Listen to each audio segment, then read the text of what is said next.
Continuación, vamos a realizar el mismo ejercicio que hacemos con los otros modos de extinguir, y es partir con la ley y después con los comentarios, pero con la novación va a ser distinto. La novación es un modo de extinguir las obligaciones que la doctrina considera equivalente al pago. Está tratado en el título 15 del libro cuarto del Código Civil. La novación procede del derecho romano, novatio novare, y consiste en sustituir una obligación por otra, extinguir una obligación y dar nacimiento a otra nueva. El artículo 1628 del Código Civil la define como la sustitución de una nueva obligación a otra anterior, la cual queda extinguida. La sustitución de una nueva obligación a otra anterior, la cual queda extinguida. Esta tiene una doble naturaleza o doble rol, como quieran decirle, que es una convención, según el artículo 1630 del Código Civil, que señala que para que sea válida la novación es necesario que tanto la obligación primitiva como el contrato de novación sean válidos, al menos naturalmente, y también como un modo de extinguir las obligaciones. Los requisitos de la novación para efectos de este pequeño estudio son 5.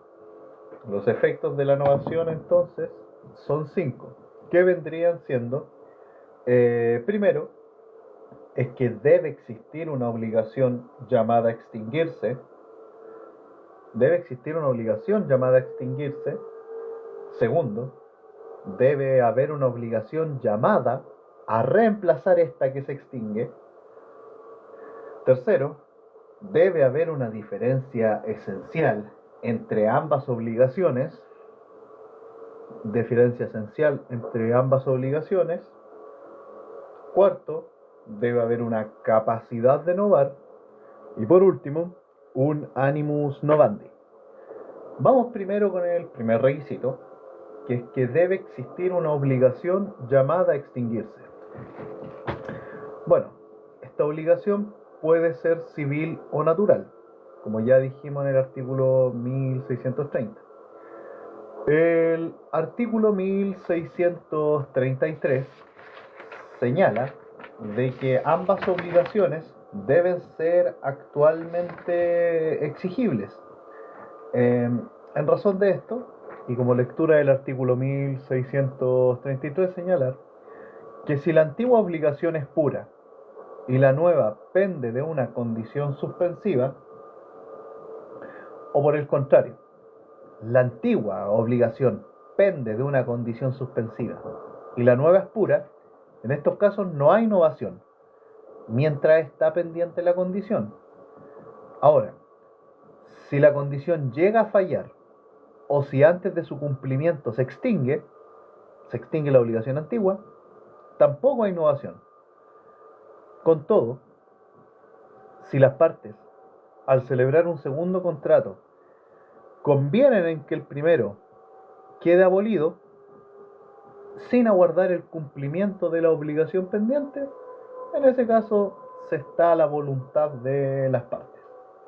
Entonces, acá, a grandes rasgos, no hay novación si la antigua obligación es pura y la nueva pende de una condición suspensiva, o si la antigua obligación pende de una condición suspensiva y la nueva es pura, mientras esté pendiente la novación, o si la condición falla, o si antes de su cumplimiento la obligación se extingue. La excepción a todo esto es que si las partes celebran un segundo contrato, convienen en que el primero sea abolido sin aguardar el cumplimiento de la condición pendiente y por tanto se está a la voluntad de las partes.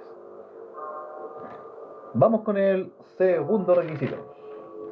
El segundo requisito es que hay una nueva obligación llamada a reemplazar la anterior, conforme a lo que ya dijimos en el artículo 1630 y 1633 del Código Civil. Una nueva obligación llamada a reemplazar la anterior. Tercer requisito es que debe haber una diferencia esencial entre ambas obligaciones. Debe haber una diferencia esencial entre ambas obligaciones. Estas modificaciones esenciales se relacionan con los elementos básicos de la relación jurídica. Y aquí es donde entramos a distinguir entre la novación subjetiva y la novación objetiva. La novación subjetiva dice relación con el cambio, sea del sujeto activo o del sujeto pasivo. Acreedor o deudor, diría otra doctrina. Pero la novación subjetiva dice relación con el cambio de sujeto activo o sujeto pasivo. Por otro lado, la novación objetiva dice relación con el cambio de objeto o cambio de causa. La novación objetiva dice relación con el cambio de objeto o el cambio de causa. Dentro de este requisito tenemos que ver los modos en que puede efectuarse la novación. ¿De qué modos puede efectuarse la novación? Bueno, sustituyendo una nueva obligación por otra, sin que intervenga un nuevo deudor o un nuevo acreedor, por voluntad de las partes. Otro modo de que se produzca una novación es que el deudor contraiga una nueva obligación, pero respecto de un tercero, declarándose por tanto que la obligación primitiva ya no existe respecto del primer acreedor, o bien sustituyéndose un nuevo deudor al antiguo, que en consecuencia queda libre. Y aquí no se necesita el consentimiento del primer deudor, ya que aquí en este caso entraríamos a hablar de la delegación. Cuando hay consentimiento, el segundo deudor se llama delegado del primero. Aquí hablamos de la delegación y es un temita aparte. Y bueno, ya para recapitular, los modos en que puede efectuarse la novación es la sustitución de una obligación por otra, sin cambiar de deudor o de acreedor. Otro modo es que el deudor contraiga una nueva obligación pero respecto de un tercero, cambiando el acreedor. O bien, donde hay otro modo es la sustitución o el cambio de deudor. Viene a aparecer un deudor nuevo y el deudor primitivo queda liberado de su obligación. Aquí no se necesita el consentimiento del primer deudor, pero cuando hay consentimiento entra aquí la institución de la delegación. Cuando hay consentimiento entra la institución de la delegación. Vamos a hablar ahora de las clases de modificaciones no esenciales dentro de este requisito de la diferencia esencial entre ambas obligaciones. Están las clases de modificaciones no esenciales, que no son aptas para producir novación. Y tenemos la señalada en el artículo 1650, que señala que la mera reducción del plazo no constituye novación. La mera reducción del plazo, según el artículo 1650, no constituye novación. Tampoco constituye novación Según el artículo 1647, la novación que sea procedente cuando entre comillas, novación procedente cuando el acreedor solo exija la pena por infracción de la obligación. Y para la jurisprudencia, tampoco se produce novación con la modificación de intereses o garantías, la reducción de deudas por abono de las mismas. Estos no son novaciones. La reducción de deuda o abono de estas mismas, la modificación de intereses o garantías y la reducción de una obligación que no constaba por escrito y que estaba validada con escritura pública. Pero de las clases de modificaciones no esenciales que no son aptas para producir innovación, la legal más importante es la del 1650, que la mera reducción de plazo no constituye innovación. Vamos con el cuarto requisito de la innovación. Y este es la capacidad de las partes para innovar. Y en cuanto a la capacidad de las partes para innovar, la capacidad es distinta si se trata del deudor o del acreedor. Si se trata del acreedor, la innovación aquí se entiende como un acto de disposición, por lo que el acreedor debe tener capacidad plena, aunque basta que tenga la libre administración de los bienes. Respecto del deudor, se le exige solo capacidad relativa. El último requisito es el animus novandi.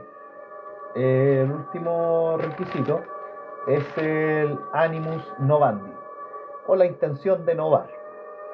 Y este animus novandi o intención de novar puede ser expresa. La intención de novar puede ser expresa o puede ser tácita. A esto se refiere el artículo 1634 del Código Civil. Y el artículo 1634 del Código Civil señala que para que haya novación es necesario que lo declaren las partes.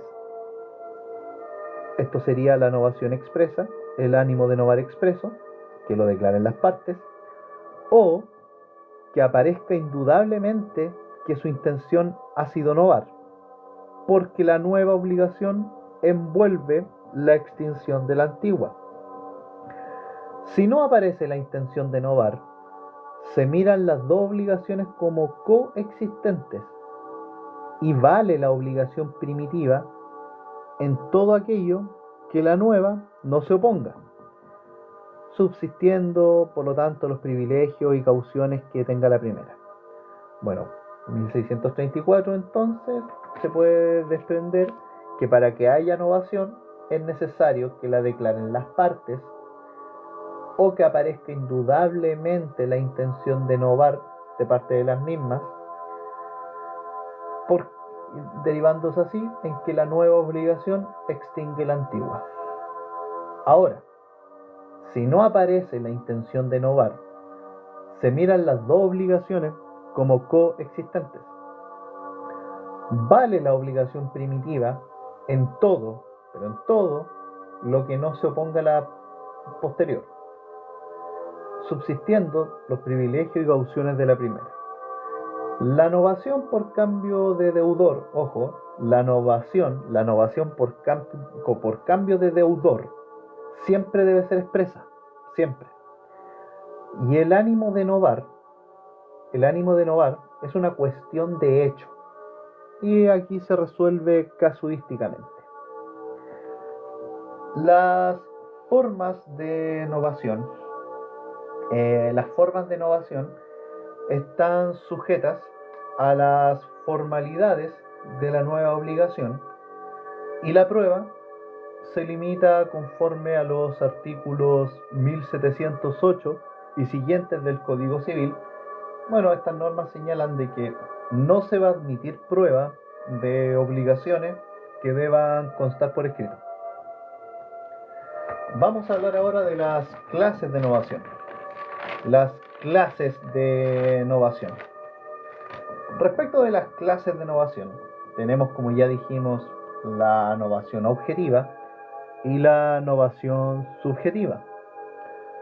La novación objetiva se da por el cambio de objeto o causa de la obligación, y hay una doctrina que señala que en realidad la dación al pago tendría esta naturaleza jurídica de una novación objetiva.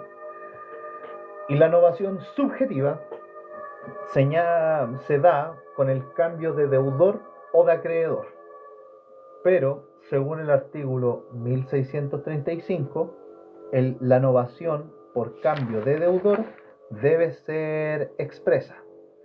Y el artículo 1635 señala que la sustitución de un nuevo deudor a otro no produce novación, si es que el acreedor no expresa su voluntad de dar por libre al deudor primitivo.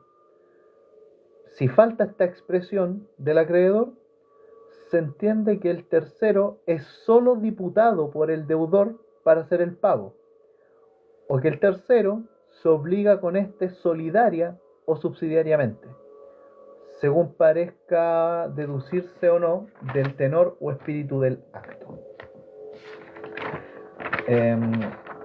Entonces, según el 1635, la sustitución de un nuevo deudor a otro no produce novación si es que el acreedor no expresa su voluntad de dar por libre al deudor primitivo. A falta de esta expresión, se entiende que el tercero solo es diputado para el pago del deudor, o que se obliga solidaria o subsidiariamente, según se deduzca del tenor o espíritu del acto. Ahora hablaremos de los requisitos para que cambie el deudor o para que cambie el acreedor. Requisitos para que cambie el deudor o cambie el acreedor. Los requisitos para que cambie el acreedor, son un consentimiento expreso del acreedor primitivo, el nuevo acreedor y el deudor.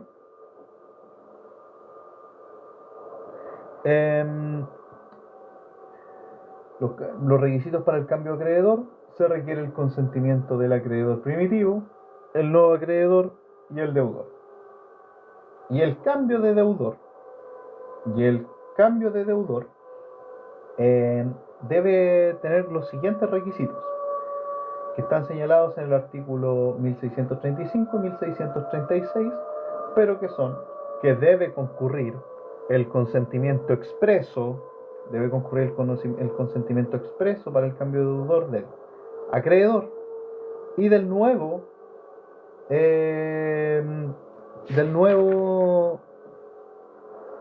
deudor. Claro, el 1636 señala que si el delegado es sustituido contra su voluntad al delegante, no hay novación, sino solo cesión de acciones del delegante a su acreedor, y los efectos de este acto se sujetan a la cesión de acciones. Pero para el cambio de deudor debe concurrir la voluntad del acreedor y del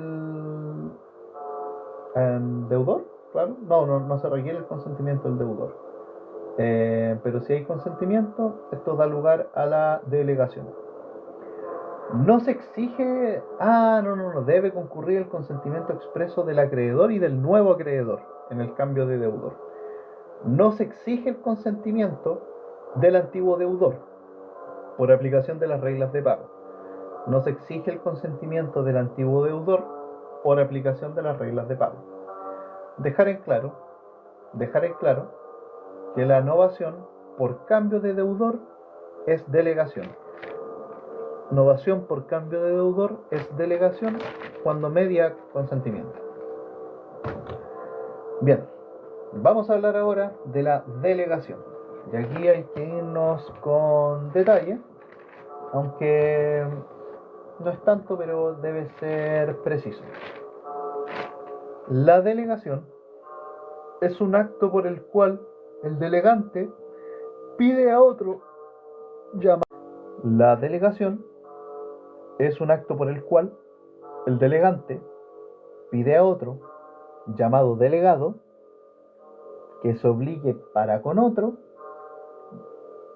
un tercero, llamado delegatario. La delegación es una institución que, si bien es a propósito de la novación, es al mismo tiempo independiente de esta. Sin embargo, explica la delegación la novación por cambio de deudor. Por eso es que tradicionalmente se estudian juntas. La delegación puede ser perfecta o imperfecta. La delegación puede ser perfecta o imperfecta. La delegación es perfecta conforme lo señala el artículo 1631, inciso final, relativa a que la sustitución de un nuevo deudor al antiguo, que en consecuencia queda libre. Esta tercera especie de novación puede efectuarse sin el consentimiento del primer deudor. Cuando se efectúa con su consentimiento, el segundo deudor se llamará delegado del primero. Vale la pena releer el artículo 1631, que señala que la novación puede efectuarse de tres modos. Artículo 1631, la novación puede efectuarse de tres modos. Primero, sustituyéndose una nueva obligación a otra, sin que intervenga un nuevo acreedor o deudor. Segundo, contrayendo el deudor una nueva obligación respecto de un tercero y declarándose libre de la obligación primitiva con el primer acreedor, o sustituyéndose un nuevo deudor al antiguo, que queda en consecuencia libre, el primer deudor. Esta especie de novación puede efectuarse sin consentimiento del primer deudor, pero cuando se efectúa con consentimiento, el segundo deudor se llama delegado del primero, y aquí entra la delegación. Bueno, como dijimos, la clase de delegación puede ser perfecta o imperfecta, y para que la delegación, en caso de que sea perfecta, en caso de que sea una delegación perfecta, para que la delegación produzca novación, es necesario que el acreedor consienta en dar por libre al deudor primitivo, conforme al artículo 1631 de inciso final. La delegación es imperfecta conforme al artículo 1635, que requiere lo siguiente, que expresa lo siguiente el artículo 1635, en cuanto a que la sustitución de un nuevo deudor a otro no produce novación si el acreedor no expresa su voluntad de dar por libre al primero, al deudor primitivo. A falta de esta expresión, se entiende que el tercero es solo diputado para el pago del deudor, o que se obliga solidaria o subsidiariamente, según se desprenda del tenor o espíritu del acto. Entonces, en la delegación imperfecta, si el acreedor no da por libre al delegante, no se produce la novación. Así de simple. El acreedor puede perseguir al deudor no liberado, el que será considerado deudor solidario o subsidiario, según lo convenido por las partes.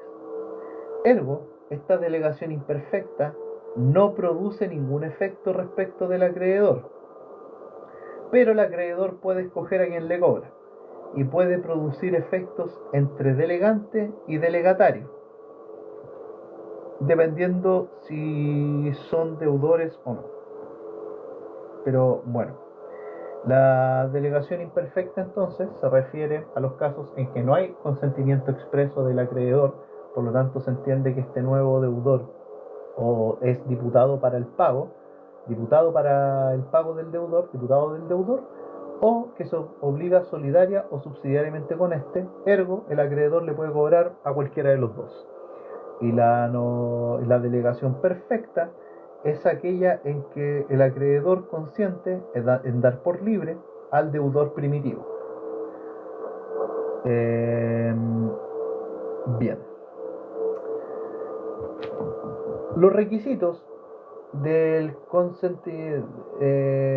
los requisitos para que proceda la delegación, son los siguientes. Los requisitos para que proceda la delegación son el consentimiento tanto del delegante, el delegado, y el consentimiento expreso del delegatario, que debe aceptar la delegación y librar al delegante para que la delegación sea perfecta. Ya terminando con la novación, vamos a hablar de sus efectos. Vamos a hablar de los efectos de la novación. Bueno, el natural y obvio es que extingue la obligación primitiva y da origen a una nueva obligación. Y las consecuencias de la extinción primitiva de la obligación son: primero, es que el deudor deja de estar en mora de esta obligación primitiva.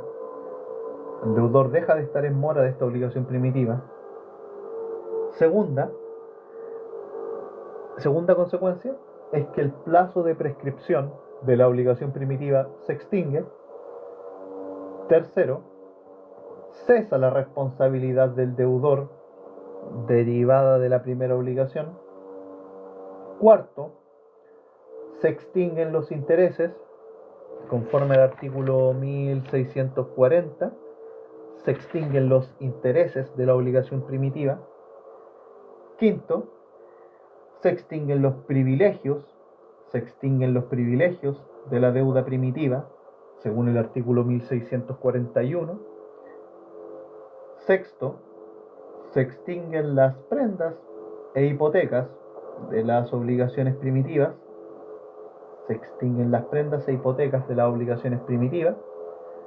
Y por último, se extinguen las garantías personales. Esa es la última consecuencia de la extinción primitiva de la obligación. Entonces, deja el deudor de estar en mora de la obligación primitiva, el plazo de prescripción de la obligación primitiva se extingue, cesa la responsabilidad del deudor derivada de la obligación primitiva, se extinguen los intereses, privilegios de la primera deuda, prendas e hipotecas de la obligación primitiva y las garantías personales. Sin embargo, la ley permite la reserva de intereses, mantención de prenda, hipoteca, etc. Esto sin perjuicio de lo que acuerden las partes, claro. Pero la reserva de la hipoteca no es lo mismo que la renovación de la hipoteca. La reserva de la hipoteca no es lo mismo que la renovación de hipoteca. La reserva de hipoteca se refiere a la continuación de la hipoteca primitiva, con todos sus privilegios y beneficios, según el artículo 1644 del Código Civil. Y también la reserva de hipoteca se refiere a las limitaciones a la reserva de prendas e hipotecas. Por ejemplo, el 1642 señala de que no vale la reserva cuando las cosas pertenecen a un tercero. Y el 1643 señala de que la reserva no tiene efecto sobre los bienes del mero deudor. Y eso es con respecto a la novación, que es súper importante. Y a continuación vamos a pasar a hablar de la compensación.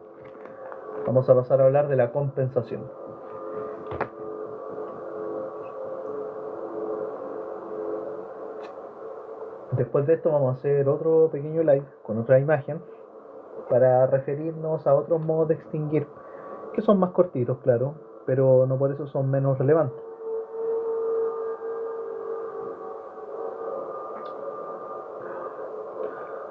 Un domingo en la mañana tomando mate mientras se leen apuntes de derecho. Qué entretenido, ¿no?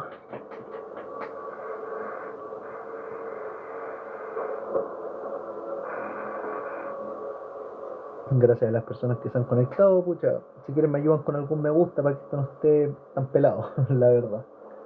Un tap tap a la pantalla.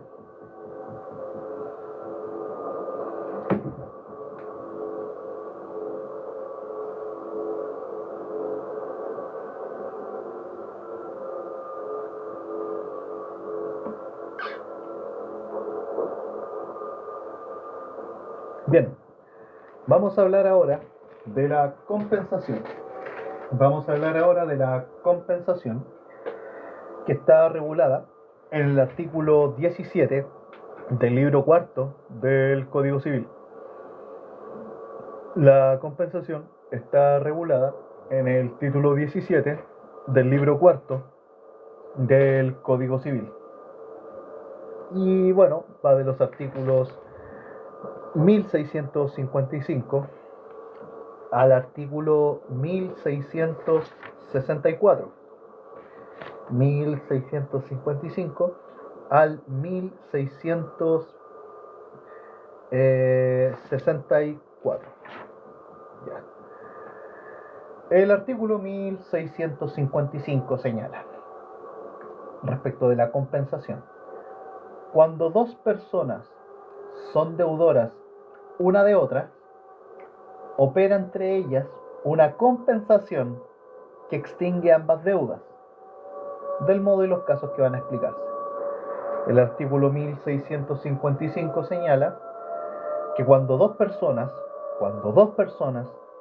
son deudoras una de otra, se opera entre ellas una compensación que extingue ambas deudas, del modo que se explica a continuación. El 1656 señala que la compensación se opera por el solo Ministerio de la Ley. La compensación opera ipso iure y aún sin consentimiento de los deudores. Y ambas deudas se extinguen recíprocamente hasta la concurrencia de sus valores. Bueno, la compensación opera de pleno derecho, extingue recíprocamente las deudas de ambos deudores hasta la concurrencia de sus valores y aún sin su consentimiento. Ambas deudas se extinguen desde el momento en que una y otra reúnen las siguientes calidades.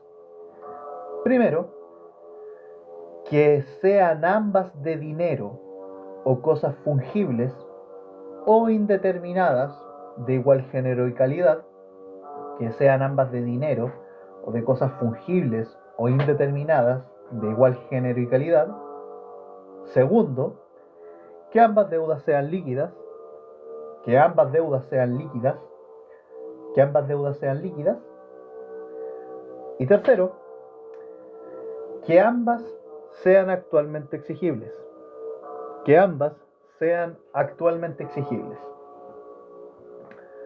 Las esperas concedidas al deudor impiden la compensación, pero esta disposición no se aplica al plazo de gracia que le concede un acreedor a su deudor. El 1657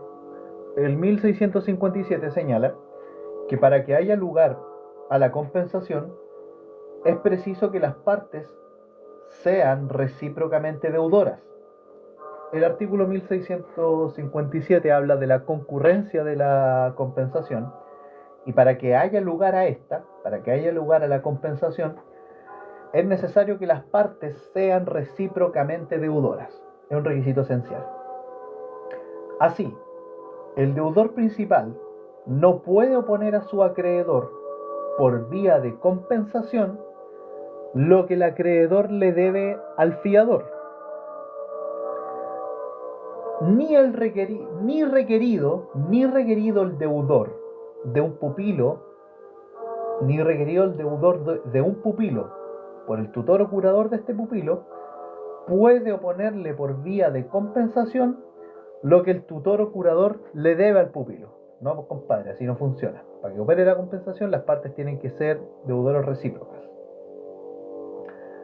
Ni requerido uno de varios deudores solidarios pueden compensar su deuda con los créditos de sus codeudores contra el mismo acreedor, salvo que esto lo hayan cedido.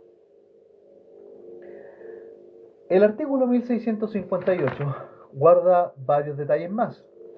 El artículo 1658 guarda varios detalles más. El 1658 señala de que el mandatario puede oponer al acreedor del mandante, el mandatario puede oponer al acreedor del mandante los créditos del mandante o sus propios créditos, pero debe prestar caución de que el mandante dará por firme la compensación. Ahora, ojo, aquí el mandatario también tiene límites y no puede compensar lo que éste debe a un tercero con lo que éste debe al mandante. No se puede compensar lo que éste debe a un tercero con lo que debe al mandante, salvo con la venia del mandante. Bueno, 1658 es más específico. El mandatario puede oponer al acreedor del mandante no solo los créditos del mandante, sino que los propios créditos contra el mismo acreedor, prestando caución de que el mandante dará por firme la compensación. Pero el mandatario no puede compensar con lo que este mandatario debe a un tercero, lo que éste debe al mandante, sino con voluntad del mandante. Ya esta cuestión un poquito enredada, pero tranquilidad, no tiene que operar la regla de de que sean deudores recíprocos. El artículo 1659 se refiere a la cesión de derechos y la compensación. El 1659 precisa de que el deudor que acepta sin reserva alguna la cesión que el acreedor hace de sus derechos a un tercero, el deudor que acepta sin reserva alguna la cesión que el acreedor hace de sus derechos a un tercero, no puede oponer en compensación al cesionario los créditos que antes de la aceptación le hubiese podido poner al cedente. Si la cesión no ha sido aceptada, el deudor le puede oponer al cesionario todos los créditos que antes de notificársele la cesión haya adquirido contra el cedente, aun cuando no hubieran llegado a ser exigibles sino después de la notificación. Entonces el 1659 señala de que el deudor que acepta sin reserva alguna la cesión que el acreedor haya hecho de sus derechos a un tercero no puede oponer en compensación al cesionario los créditos que antes de la aceptación hubiese podido poner al cedente. Si la cesión no ha sido aceptada, puede el deudor oponer al cesionario todos los créditos que antes de notificársele la cesión haya adquirido contra el cedente, aun cuando no hubiesen llegado a ser exigibles, sino después de la notificación. El 1660 se refiere a la compensación ipso iure o de pleno derecho. El artículo 1660 se refiere a la compensación ipso iure o de pleno derecho en cuanto a que el deudor que no la alegue, ignorando el crédito que puede oponer a la deuda, conserva sus créditos, fianzas, hipotecas, etc., para su seguridad. O sea, 1660, de que sin embargo de efectuarse la compensación por el Ministerio de la Ley, el deudor que no la alegare, ignorando un crédito que puede oponer a la deuda, conserva junto con el crédito las fianzas, privilegios, prendas e hipotecas constituidas para su seguridad. El 1661 señala que la compensación no puede tener lugar en perjuicio de los derechos de un tercero. El 1661 señala que la compensación no puede tener lugar en perjuicio de los derechos de un tercero. Así, embargado un crédito, no puede el deudor compensar este crédito embargado en perjuicio del embargante por ningún crédito suyo adquirido después del embargo. Los límites de la compensación, entonces, son los derechos de un tercero. Si al deudor le embargan un crédito, no puede compensarlo en perjuicio del acreedor. El 1662 señala la no procedencia de compensación en demanda de restitución. No procede la compensación en demanda de restitución, ni tampoco en demanda de indemnización, sea por actos de violencia o fraude, y tampoco en demanda de alimentos no embargables. Así entonces el 1662 señala de que no puede oponerse compensación a la demanda de restitución de una cosa que su dueño ha sido injustamente despojado, ni a la demanda de restitución de un depósito o de un comodato, aun cuando, perdida la cosa, solo subsista la obligación de pagarla en dinero. Tampoco puede oponerse a la demanda de tampoco puede oponerse la compensación a una demanda de indemnización por un acto de violencia o fraude, ni a la demanda de alimentos no embargables. Bien, el 1663 señala que cuando hay muchas deudas compensables, se siguen las mismas reglas de la imputación al pago. 1663 señala que cuando hay muchas deudas compensables, se siguen las mismas reglas de imputación al pago. Y por último, el 1664 señala que cuando ambas deudas no se pueden pagar en un mismo lugar, cuando ambas deudas no son pagaderas en el mismo lugar, ninguna de las partes puede oponer la compensación. Cuando ambas deudas no son pagaderas en un mismo lugar, ninguna de las partes puede oponer la compensación, a menos que una y otra deuda sean de dinero. Y el que se opone a la compensación tome en cuenta los costos de la remesa. Entonces el 1664, que es el último capítulo del título 17 del libro cuarto del Código Civil, señala que cuando ambas deudas no son pagaderas en el mismo lugar, ninguna de las partes puede oponer la compensación, a menos que una y otra sean de dinero, y que el que opone la compensación tome en cuenta los costos de la remesa. Y eso sería respecto a lo que dice la ley respecto a la compensación. Bien, ya para uniformar lo que dice la ley, hablaremos de la compensación en cuanto a los apuntes y los trabajos del profesor Ruperto Pinochet de la Universidad de Talca. Bien, la compensación, como ya dijimos, está regulada, mejor dicho, en el título 17 del libro cuarto del Código Civil, del artículo 1655 al 1644, y la menciona el 1567, número 5, a propósito de los modos de extinguir las obligaciones. La compensación tiene lugar cuando dos personas son deudoras una de otra, cuando dos personas son deudoras recíprocamente y opera entre ellas una compensación que extingue ambas deudas. El profesor Larraín da una definición doctrinaria. El profesor Larraín define la compensación como la extinción de dos obligaciones recíprocas entre dos partes hasta la concurrencia de la deuda de menor valor, conforme a los requisitos legales. El profesor Larraín entonces define la compensación como la extinción de dos obligaciones recíprocas que existen entre dos partes hasta la concurrencia de la deuda de menor valor, conforme a los requisitos legales. La importancia de la compensación es que en principio es contraria a las reglas del pago, e implica un pago distinto al pactado.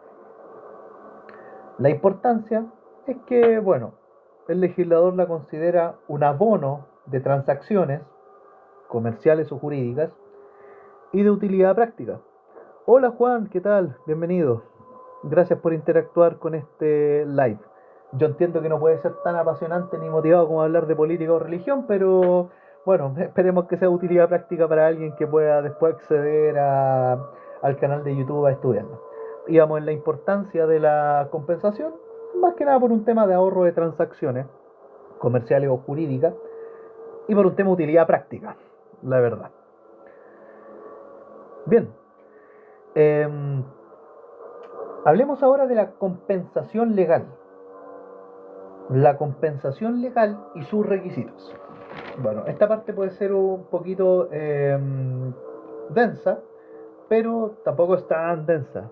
Muchas gracias por la rosita, Juan. Muchas gracias, muchas gracias. Eh, ya, los requisitos de la compensación legal son los siguientes. Hay que distinguir requisitos en cuanto a las partes, en cuanto a la prestación, y también entender que otros requisitos es que las deudas en la compensación legal deben ser líquidas, deben ser actualmente exigibles y no deben estar prohibidas por la ley. Entonces los requisitos de la compensación legal son 5. En cuanto a las partes, es que deben ser acreedores y deudores recíprocos.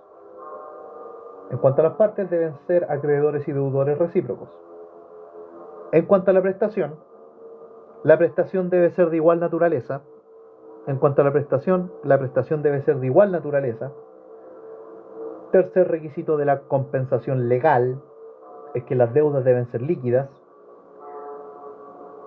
Las deudas deben ser líquidas o liquidables. Cuarto, es que las deudas deben ser actualmente exigibles, no tienen que estar prescritas, deben ser actualmente exigibles. Y por último, la compensación no debe estar prohibida por la ley. Vamos con el primer requisito. En cuanto a la prestación,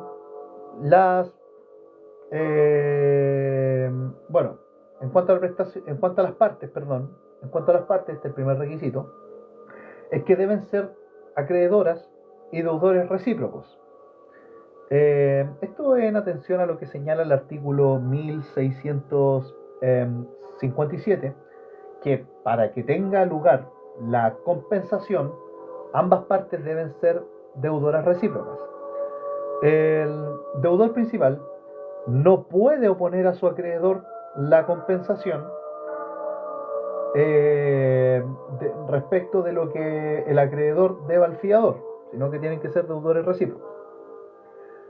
El segundo requisito, en cuanto a la prestación, es que las obligaciones deben ser de igual naturaleza.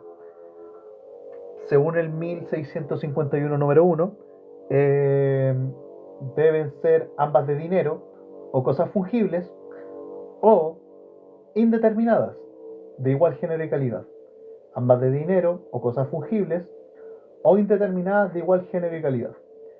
La regla general es que las obligaciones pueden ser compensadas, la regla general es que las obligaciones que pueden ser compensadas sean de dinero, salvo excepciones, claro. No, amigo, estoy preparando mi examen de grado para, obtener el título de abogado, y acá estamos creando contenido, aprovechando que TikTok es una herramienta que puede ser usada para el bien y para el mal. Estamos tratando de ocuparla para el bien. Tercer requisito es que las deudas deben ser actualmente exigibles. Las deudas deben ser actualmente exigibles según el artículo 1656, numeral 3. Las obligaciones naturales no son exigibles y la obligación no debe estar suspendida por alguna modalidad. Ojo con eso. El cuarto requisito es que deudas deben ser líquidas, las deudas deben ser líquidas. ¿Y por qué deben ser líquidas? Porque se debe saber lo que se tiene que pagar, obvio. Se tiene que saber lo que se tiene que pagar. Y la obligación es líquida cuando puede liquidarse por simples cálculos aritméticos que están en el título. La obligación es líquida cuando puede liquidarse por simples cálculos aritméticos que están en el título, o ya está liquidada, así de simple, o cuando ya está liquidada. Ahora, precisar de que cuando hay muchas deudas compensables, deben seguirse las reglas de la imputación del pago. Cuando hay muchas deudas compensables, deben seguirse las reglas de imputación al pago. Ya. Ahora, el último requisito de la compensación legal es que la compensación no puede estar prohibida por la ley.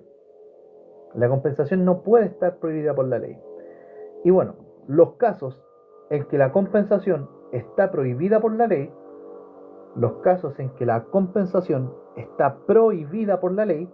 los da el mismo código, del artículo 1661 al 1664. Y son casos de compensación prohibidas por la ley. Primero, una compensación en perjuicio de un tercero. Compensación en perjuicio de un tercero. Por ejemplo, que embargado un crédito, no puede el deudor compensarlo. Embargado un crédito, no puede el deudor compensarlo en perjuicio del embargante por ningún crédito suyo adquirido post embargo. Segundo caso de compensación prohibida por la ley es cuando los créditos son compensables en distintos lugares. Cuando los créditos son compensables en distintos lugares, esta compensación está prohibida, a menos que las deudas sean de dinero y el que opone la compensación tome en cuenta la remesa. Los casos de compensación prohibida por ley, entonces, son la compensación en perjuicio de un tercero en caso de embargado un crédito, cuando los créditos son compensables en distintos lugares, a menos que se trate de obligaciones de dinero y el que opone la compensación tome en cuenta la remesa. Y otro caso, cuando los créditos no son embargables.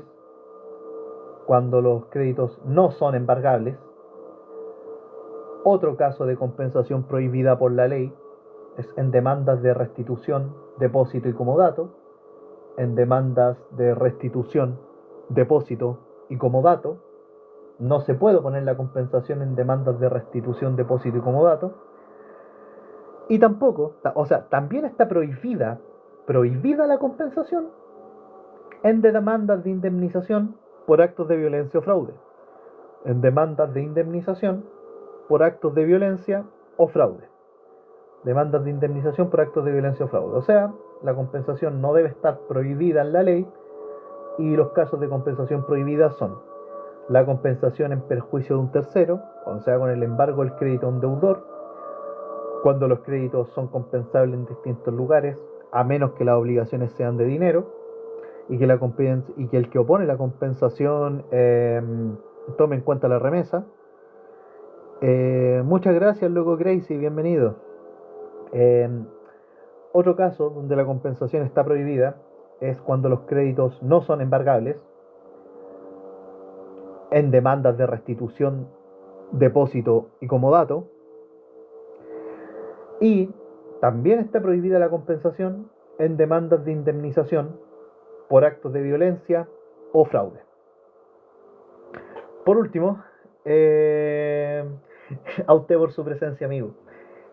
Por último, y ya para finalizar este pequeño live, vamos a hablar de los efectos de la compensación legal. Los efectos de la compensación legal. ¿Qué podemos destacar? Tres efectos de la compensación legal. Primero, es que opera de pleno derecho. Opera ipso iure, como le dicen. Es una forma ciútica de decirlo, pero opera de pleno derecho. Puede operar entre incapaces y la sentencia que la declara es meramente declarativa. Pero el primer efecto es que opera de pleno derecho y la sentencia que declara la compensación legal es meramente declarativa. Segundo efecto de la compensación legal es que por regla general debe ser alegada,